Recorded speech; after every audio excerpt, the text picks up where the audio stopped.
Hi all.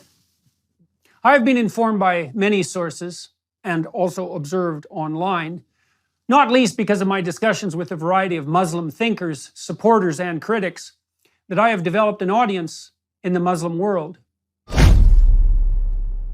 I would first like to say that I could not be more pleased or honored that such is the case. It has been so heartening to see that my biblical lectures, for example, attracted a large Muslim audience, and that the comments from the Muslim watchers and listeners to my YouTube channel and podcast have been so extraordinarily positive. And all this is lovely to see in the aftermath of the extraordinary Abraham Accords, which have laid out the possibility for peace between all the people of the book in an unprecedented manner.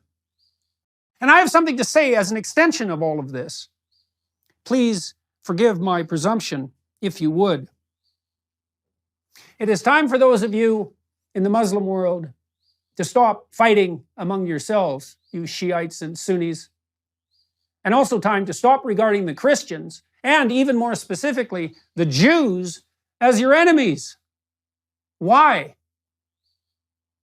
Not least because you have the enemy located in the wrong place. First, the best place to find Satan, let's say, is within. If you think the true enemy is in someone else's heart, then you haven't thought nearly long enough about the darkness within, and you have therefore fallen prey to the most subtle temptation of the ancient demonic spirit.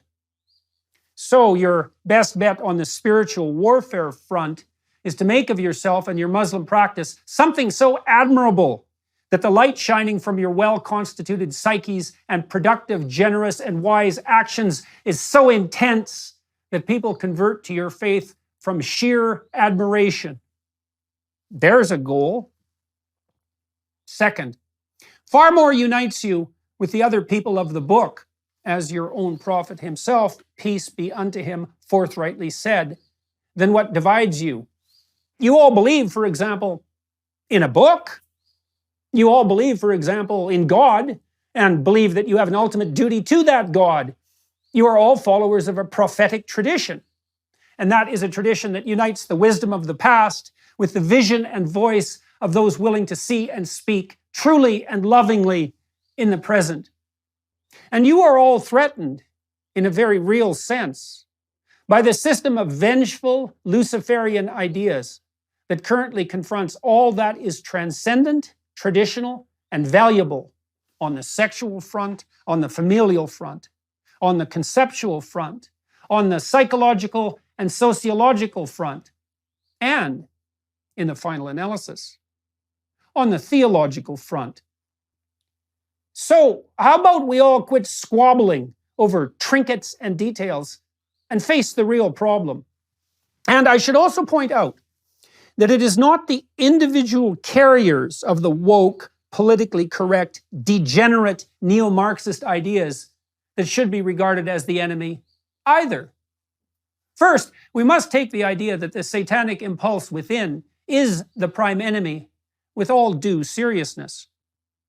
Second, we must understand that even those quite possessed by the spirit of Cain that attracts and drives confused and lost people to the Luciferian ideologies of the materialist utopians are, in the ideal, fully redeemable and only partially consumed. Even the committed student ideologues who have, for example, attacked me and others like me rather viciously are generally, say, 90%, or perhaps 80%, reasonable and potentially civilized people who could still see the light. Muslims, reach across the sectarian divide. Shiites, find a Sunni pen pal. Communicate with someone on the other side. Sunnis, do the same. And then, maybe, reach out, tentatively, to a Christian, or even, heaven forbid, a Jew. Because perhaps it is time for those who purport to be followers of God to act like it, and to be convincing in those actions, even to those whose premature cynicism and skepticism have driven them into the towers of Babel, constructed by the avatars of the resentful intellect. Is there someone in the Muslim world willing to build an electronic system to bring people from the Sunni and Shiite community together? A place where people of goodwill could reach electronically across the divide, person to person, and to formulate the kinds of personal, trusting friendships upon which a lasting peace truly might be founded? A place where Jews and Christians, willing and eager to open communication with their Muslim brothers, might do just that?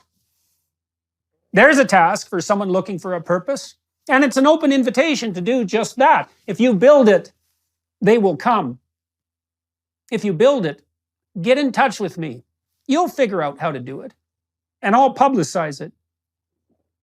Thank you, all my Muslim listeners, watchers, and readers, for your kind attention and patience. I wish you well as you strive to become the light in the world that your faith truly demands. Let's see if we can unite as people of the book and negotiate our way toward the paradise that we might truly and jointly attain.